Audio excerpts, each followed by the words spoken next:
afternoon. It's Rian Kutsia speaking from Fortis Proactive Defense Solutions. And today I am speaking to Claire Dallas, one of the chief instructors on the loan operator course. And we're going to be talking a little bit about the impact of crime on women in South Africa specifically. Claire, welcome and good afternoon. Good afternoon, Rian. It's nice to be here. Thank you so much for chatting to me today. I'm excited to give people some knowledge. Let's do this. I'm going to kick off with by asking you about the primary ways in which crime affects women, specifically GBV, robbery, that sort of stuff. Can you maybe expand a little bit on that from your viewpoint, specifically as a woman? Well, I think the problem in South Africa is that women, we're soft targets. So, you know, we are impacted very greatly. I think everyday life and everything in our life is impacted by crime, and every decision we make, you know, the freedom of movement, places we can go, times of day we can go out, we are affected greatly in this country. And women, I think, definitely are chosen as targets a lot more than men, because, you know, we are seen as the weaker, you know, the weaker sex. We're seen as the it's and in many cases it's just a perception and not necessarily a correct one, but it is the general perception that you are the easier target. Sad but true. Yeah, it is. You know, it is, and it's not always the case. I mean, there definitely are men that are weaker than some women, but you know, we generally are alone in the day. A lot of women are working from home and moving around with kids and that sort of thing. So we generally are easier to target. You know, we have patterns and routines, and you know, gender-based violence, domestic violence, all of that affects women in this country. You know, it's coming from every angle in South Africa, unfortunately. Sadly, yes, it certainly does. So how do I want to specifically ask you about gender-based violence, because it is rather out of control in South Africa, that and femicide. How do higher rates of both gender-based violence and femicide contribute to the broader crime crisis in South Africa? And I think it's pretty massive. I mean, if you look at it in general, I'm not sure of the statistics. I don't know if you have those, but you know, it does add a lot to the crime in the country. We are, like I said, the minority. We are not the majority of the country. I think there are more women than men to start with. And, you know, like I said, there's so much going on that's not even reported. There's so much violence in the smaller communities, in the townships. You know, they are targeted all the time. And women in this country, we really don't have the means and the power to fight back. You know, we've got to actually physically go out there and learn, and, you know, and learn how to be stronger. So, you know, it is, I think, if you had to look at the statistics behind it, it's probably one of the highest crimes in the country. Yeah, I mean, you look at things like domestic violence, rape. Our rape figures are so scarily out of control. There are just no words to describe it. And that's only reported. That's only the reported ones. And I mean, that includes grown women as well as children. And of course, then assault and everything. So I think it certainly adds to the bigger crime situation in terms of figures and percentages. And unfortunately, it seems to be spiraling even more out of control. That's the saddest part of it all. Yeah, and like I said, I think there's a lot that we don't even hear about. There's a lot we don't know about in South Africa. Yes. You know, if you speak to the people that live by townships and stuff, they'll tell you they wake up in the morning and there's bodies of women lying in rivers.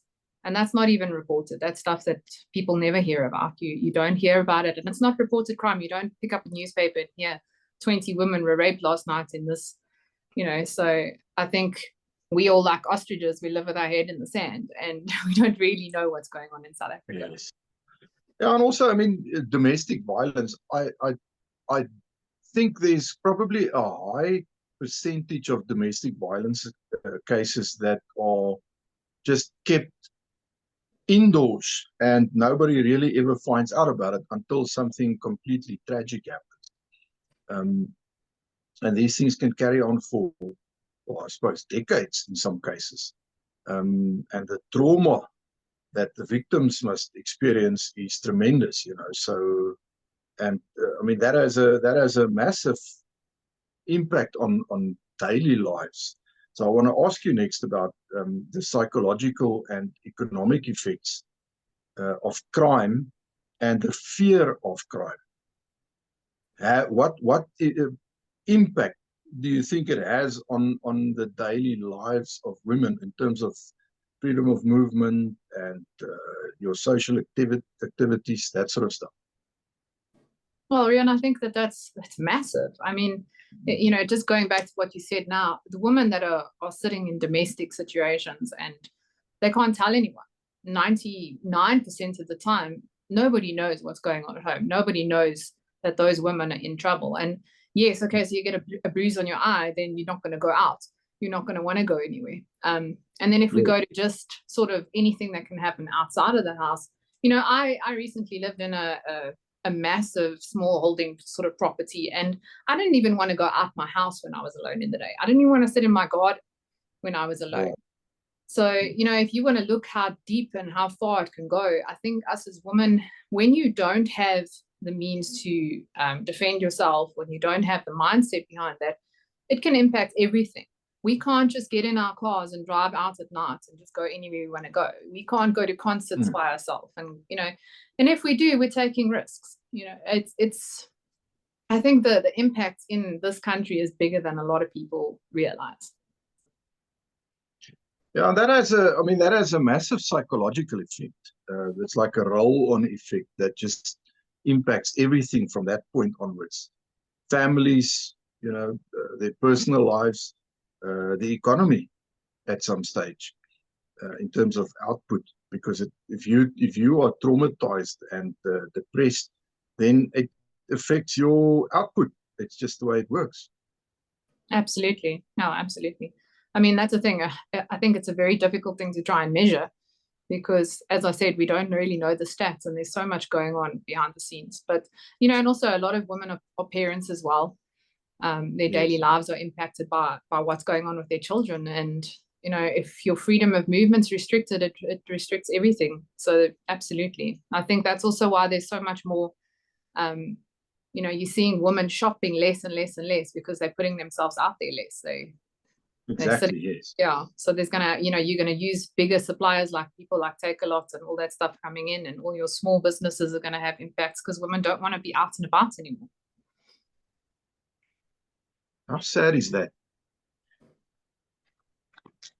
So if we start looking at trying to turn this situation around and trying to swing the odds more in the favor of women in this regard, and I mean, that's a very broad thing to say because there are so many aspects involved on the trauma side in terms of, you know, the different sort of contact crimes that women specifically suffer from.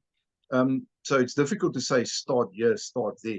But I want to check with you if I say that a good starting point would be to start working on your situational awareness. Would you say that's one of the most critical skills that you can start working on and teaching yourself, and maybe even attending training, so that you can start becoming a bit of a harder target?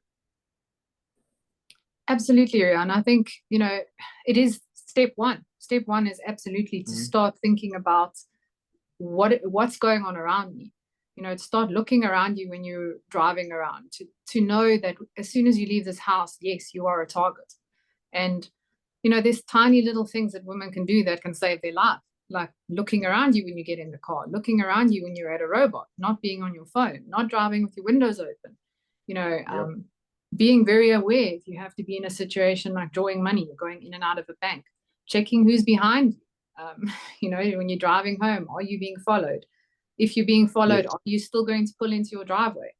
You know, and a woman, we have this thing, and I like to call it spidey senses, and women have a really, really good ability to sense that something's wrong. And a lot of times I think women just ignore it. And, you know, I think that's the big thing, is to start listening to your own instincts.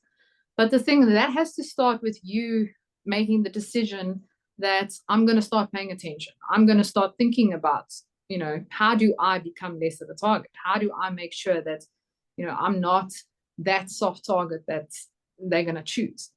You know, put those barriers up. So absolutely, step one is that. And you don't even have to start training in that sense. You don't even have to go out of your house to learn those skills. It's basically just starting to think about, right, if I was a criminal, what would I be looking for? And if you start putting yourself in that sort of mindset, thinking, okay, you know, if I take a step back now and I watch people, who am I going to target? You know, are you going to target that confident woman who's got 10 people around her and she's bubbly, and or you're going to look at that one in the corner who's slouched over and looking down and she's on her phone and she's, you know, very unaware of what's around her? Which one would you choose? And I think that would surprise a lot of women.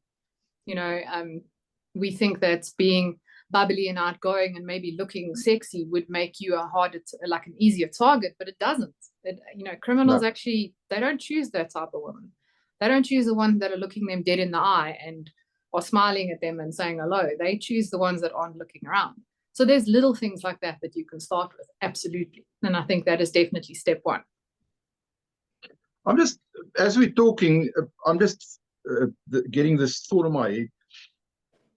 I agree with, this is something that you don't have to attend training for. You can, I mean, it's applying your mind. It's engaging your mind and just getting it out of neutral as far as your own personal safety goes. But what I am thinking of, because it's something that I've heard a lot over the years, a lot, is that, but that's paranoia. You know, there are people who actively kick against this type of thinking because they consider it to be paranoia. And I think that if you attend a training course where there are a bunch of people and they're all talking about this, and you start understanding that it's not just you, there's a bunch of people who are starting to adapt to this thinking. You're not alone in it. I'm just wondering if that wouldn't maybe make you, or might help you reach a point where you stop thinking of this as paranoia and start understanding it, the concept quicker, that it's preparedness and not paranoia. Yeah, absolutely. I think, and that's the nicest thing, you know, if I'm going to bring in what I do for a living, I'm surrounded by like-minded people, you know, and then it becomes your everyday life. It becomes normal for you. So yes, and I have friends that have literally accused me of being paranoid and over the top. And, you know, they always say, no, you don't let yourself go there, and you don't do this, and, you know, you're restricting your life. And no, I'm not. I'm being cautious. You know, there's certain situations that I will go into happily, but then I will go into knowing that I'm aware and I'm armed and I've thought about where I'm going. So absolutely, you can go overboard. You can be the type of person that can think, you know, I'm never going to leave the house because I'm so scared. But you could also be the type of person that can think, okay, well, this is pretty normal. This is South Africa. This is the way we have to live. We have to start to adapt, and we have to start to be ready for whatever's coming our way. And, you know, I think absolutely, if you're going to go, and I do recommend going to a course, and I do recommend training, you have to figure out how to become, you know, less of a target, if you want to put it that way. Maybe, I don't want to say a stronger woman, but a harder target. You will become a stronger woman too. But, you know, less of a soft target. And, you know, the more you surround yourself with people who talk that language, the more it becomes normal for you. But paranoia is fear, whereas preparedness is the exact opposite, in that you can be aware of your surroundings without walking around fearing your own shadow at the end of the day, because that is paranoia. And that is a problem, because the more scared you are, the less you notice about what's going on around you. You're too busy up here creating pictures that are probably not there.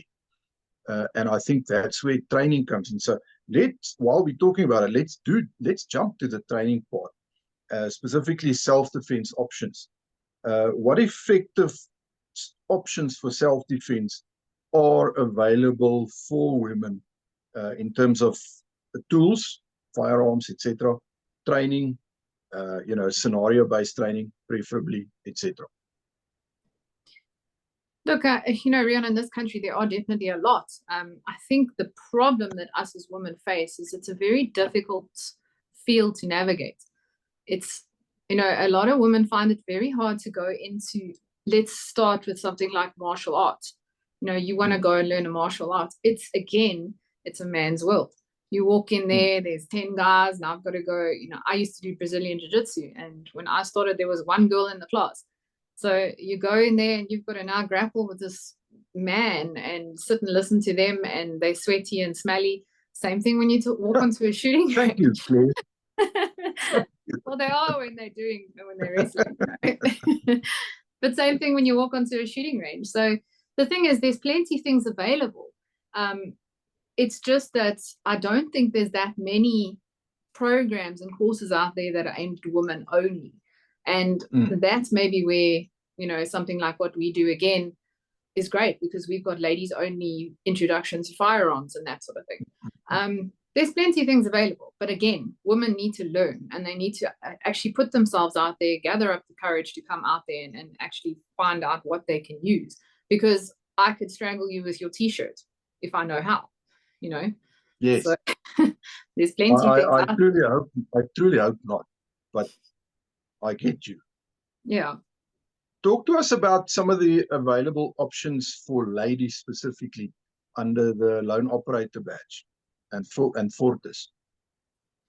So we have recently launched a women-only introduction to firearms, and it's led by female instructors. There's no men around. They do hover around at the back of the class, but they're not instructed by men, and it's women only on the course. So we find it's been very, very successful, because it's a safe space. It's a space where women can walk in and they can ask the questions like, how am I supposed to carry this firearm? What am I supposed to do? And they can be scared, and they can show us their fear. And we can give them that space and time and patience and understanding that I think only another woman can bring, in letting them shoot their first shot and handle the firearm. And we don't have husbands and boyfriends and men interfering on the range. And it's been highly successful. The girls have gone off from this and they've launched onto our Lone Operator program, and they are now happy to be on the range with other men and to mingle in with those, with men on the range, walking in there feeling confident and like they know what they're doing. So I think ours is one of the only ones, because it's 4 modules. It's slow, it's soft, and we bring them from, I say to them, you're going to walk in, you're terrified. We have girls that are crying on the first shot that goes off. Yeah. And they walk out there feeling like Lara Croft after the 4th one, So, and then we encourage them to carry on, because that's the big thing, is to come back and keep learning. And so currently I'm not sure what else is available in the country. I do know that this one, we've been told, has been amazing for the girls that have done it, and they've learned so much. And again, because it's women only, I think it's a big thing. Well, ladies, check it out, Lone Operator. You can look on Facebook on the Fortis Proactive Defense Solutions page to find out more. All the links will be there, and we will put a link in the description for you as well if you're interested. Claire, when it comes to home security, your home is your castle, but your castle is easily breached. What sort of measures would you say are vital to try and make your home a bit of a harder target in order to buy you time? Well, like I've always said, you want to look at layering. So you've got to have layers of defense. in my, in my mind, firstly, I want to look less attractive than my neighbor. So I don't want, if my neighbors have got a 6-foot wall and barbed wire and I'm sitting there with nothing, guess where they're going to jump over? So, start out with having a good barrier around your house, alarm systems, have beams coming in, make sure your doors are locked, especially for us women being at home alone. Your doors are locked. If you've got your door open, great, but then have a security gate. If you're out in the garden, try and make sure that maybe your beams on your outer perimeter and your electric fence are activated. Have something in place. I'm not going to say rely on armed response, because I found in this country it's not always effective, but have the alarm going off, because that will make a criminal move faster. Have something in place that there are people to call, and then layer. If you're inside sleeping, maybe you want to have something down your passageway. You want to have something across, like a trolley door across your passageway getting into your room, so that you're not open and exposed at night when you're sleeping and you're at your most vulnerable.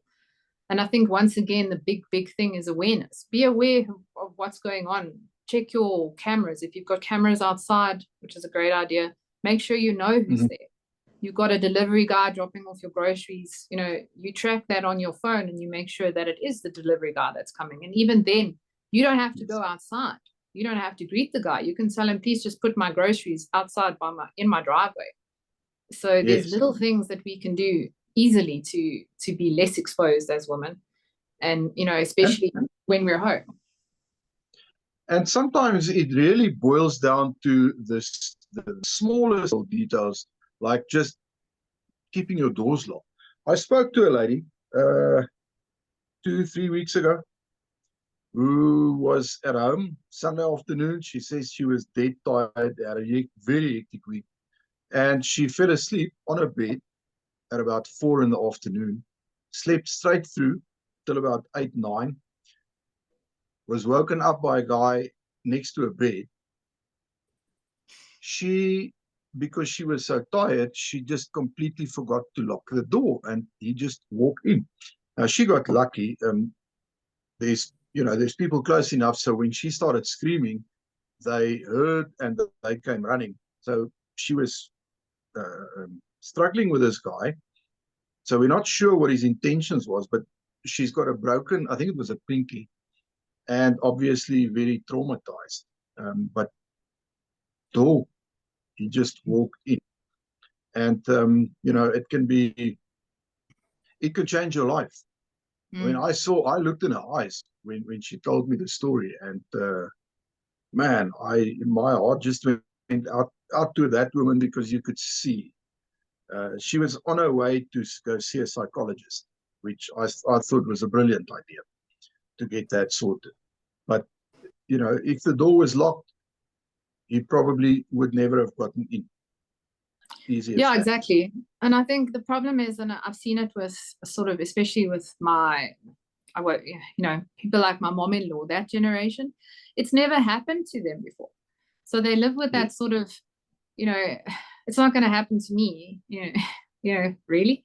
And I've got friends that are the same. They leave their door wide open for their dogs to get in and out at night. In the estates I live in, there's a family that literally sleep with their door open, and we've spoken to them, and they're starting to realize, okay, now maybe I should at least have my security door closed at night when I'm sleeping. But having your door wide open and you can see it from the street, you're just asking for trouble. And again, you're making yourself that soft target.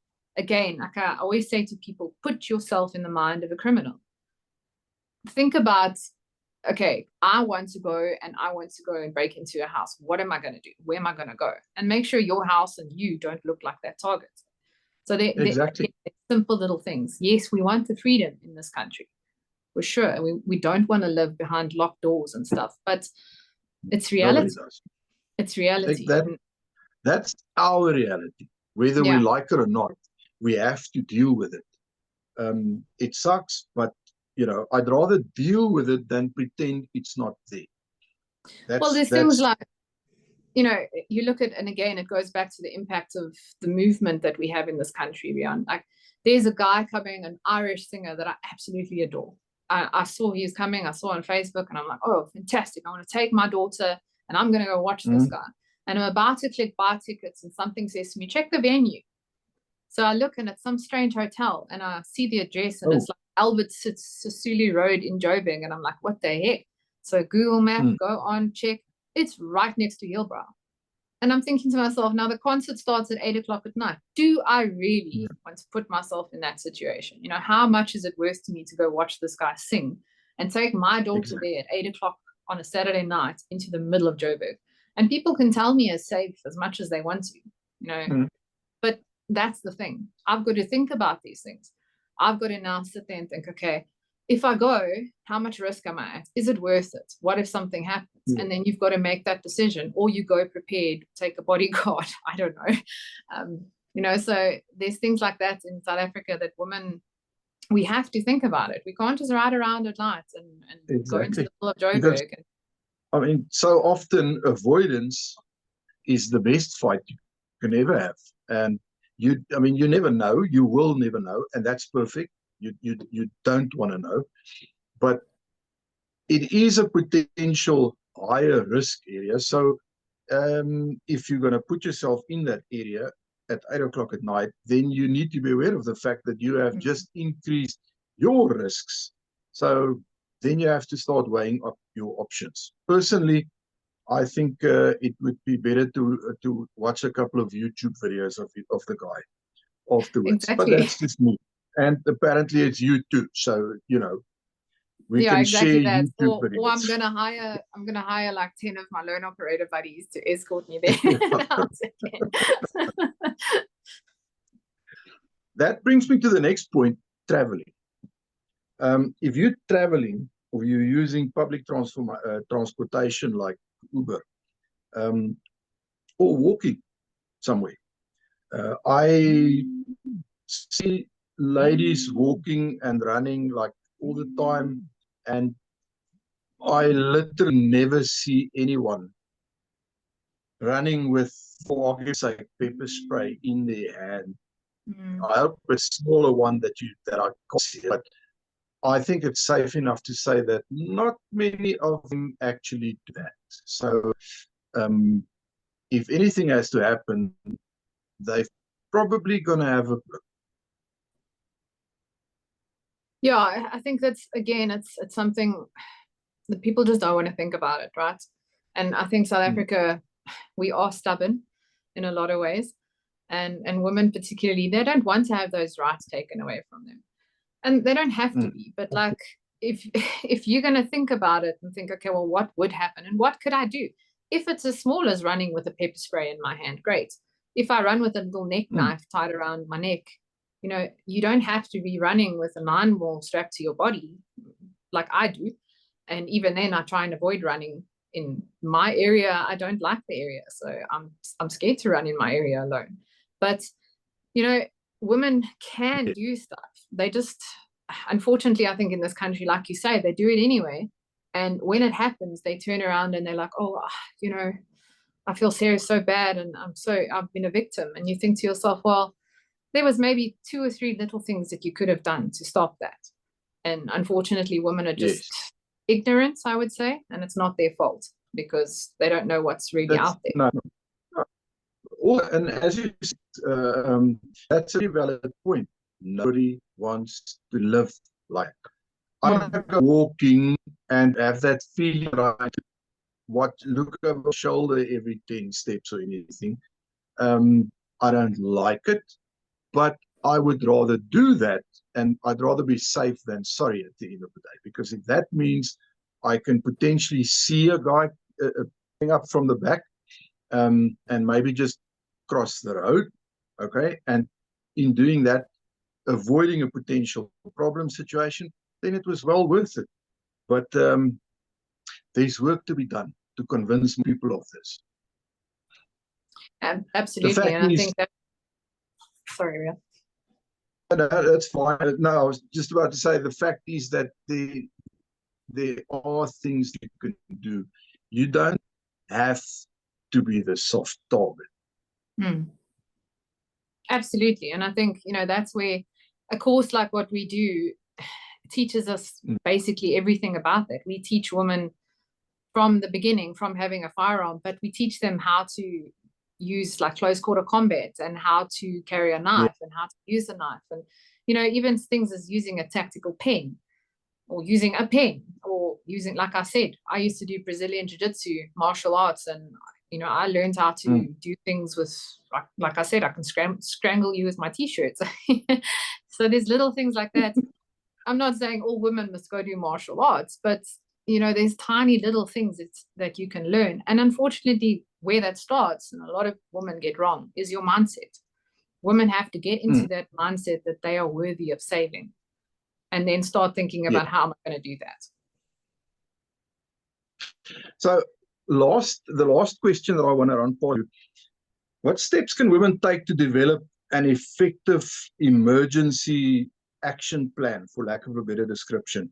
I'm thinking of things that, you know, neighborhood watches, online safety forums, neighborhood WhatsApp groups, that sort of stuff, planning ahead, planning your movements. I mean, you described it when you were thinking of booking tickets for that concert. That's kind of stuff that I'm thinking about here, planning ahead, keeping yourself out of problem. What sort of steps can women take in that regard? Well, I think, you know, absolutely. Let's start with sort of your estate. If you live in an estate, have a WhatsApp group. Form a WhatsApp group if there isn't one. Have your neighbors' numbers. Start there. If you're in a street and you're in a freestanding house, where I used to live, we had a WhatsApp group in our street, and that actually helped a lot of people. So things like that, yes, neighborhood watch, because 9 out of 10 times somebody's going to get to you faster that way than they would if you hit your panic button or try to call the cops. So definitely start there. And then it's the little things. Do people know where you are all the time? You know, so my group and my family, it's a very effective app called Life 360. And we've got that all on our phones. And we can see where each other are at all times. So my parents, some of my daughter's friends, even her parents, we're all on this big group. And we, you know, we don't check up on each other, but we can see, oh, this person is now suddenly, you know, they left home and it's 2 o'clock at night, like what's going on? And it's also got crash detection and it's got a panic button. So things like that, you know, having that sort of thing, people knowing where you are is important. You know, do you check in with somebody when you leave the house to go drop kids off? Or, you know, and I often thought about it, what happens when I leave here and I have to go fetch my child and I just don't pitch up, you know? Who knows? Yeah, how does somebody know that I'm home safe with my children? So that kind of thing, having a little bit of a support system and people knowing your whereabouts is step one, because if something goes wrong, heaven forbid you go missing, at least there's sort of a trail of where you were and we could figure that out. And yeah, little things. Awareness is a big thing. Where are you going? Plan your routes. And I think it's a big thing, even for men, it's not just for women, but we use our Google Maps and we put that thing on and we drive and we follow that thing aimlessly. What happens when your phone dies or your signal goes out? Do you know how to get home? Do you know how to get to your friend's house? You know, it's crazy little things like that. And you'll be surprised how many people have got no idea how to drive from here to even a shooting range when they haven't got a Google map to follow, you know. So there's definitely tons of you become overly dependent on those things, and then you get caught with your pants around your ankles. I mean, that's problematic. That to me is part of planning ahead. Exactly. And you know, and it's definitely a step. It's a step women have to take in this country. You can't just, unfortunately, like I feel, you can't just get in your car and do whatever you want. You've got to think about the implication of where you're going and what area am I driving through. Like, great, I'm going to go to this concert and it's in a safe area, but what do I have to get through? I mean, I used to get to Brazilian Jiu-Jitsu, I had to go through dipslit. So am I aware of that? Okay. You know, so there's things like that. Can you take another route, or you follow your maps blindly? Little things like that. So a support system, definitely a good idea. Those maps can get you into trouble sometimes. For sure. Because they sometimes, that map choose a very odd rooting for you, which can really end you up in a world of hurt. And these things have actually happened. We know this for a fact. Then, okay, I think we've covered everything that I wanted to cover, Claire. I wanted to cover the planning ahead, potential escape plans and routes. I mean, it's a simple thing, really, and it doesn't take a lot of time. If I'm going somewhere and I know the area, then it's fine. But if I'm going somewhere and I don't know the area, then I like to just take like 10, 15 minutes and have a good look on Google Maps to get an idea in my head of where I'm going and how I need to get there, so that at least I've got the general direction and what I'm going to be facing in my head, instead of just doing it blindly. You can do Google Maps, or that's the sat nav in your car if it's a fancy enough car. But if that thing fails, or if it takes you to a place where you shouldn't be, suddenly things can really start closing in on you, and it's going to be unpleasant. Yeah, absolutely. You know, Rian, I think the bottom line from before you sign me off, there's definitely something I want to say. Women, I think the thing that changed my life, right, was I realized that if something's going to happen, I always hide behind the man in my life.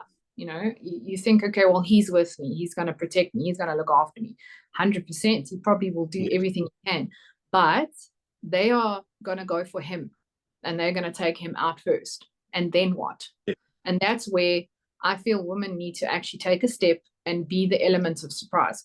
Be ready to fight back. Be the one that surprises them, because they don't expect you to fight back. And the thing is, 9 out of 10 times, as soon as they realize you are aware of them and you are ready, and you give them like this look, like, Ice Queen, I'm going to kill you, you've already stopped the crime. You've already started them thinking, oh my gosh, you know what, I didn't expect this, you know. And again, be that woman.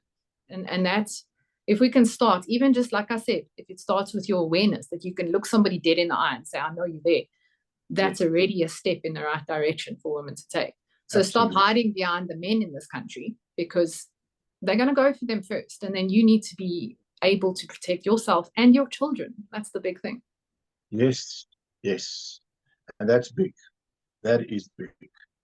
Clear? Yeah. I think I'm going to stop on that. I think we've covered this nice and extensively. For the viewers, I trust that you found value in this conversation. And if you did, and you want to see more, click the like and subscribe button. Help us grow the channel. Okay, thank you so much for your time and your energy that you put into the conversation. I really appreciate it. Thank you for bringing value to the table. Thank you, Rian, and thank you to everybody watching. And yeah, I hope to chat again soon. I hope you enjoyed it.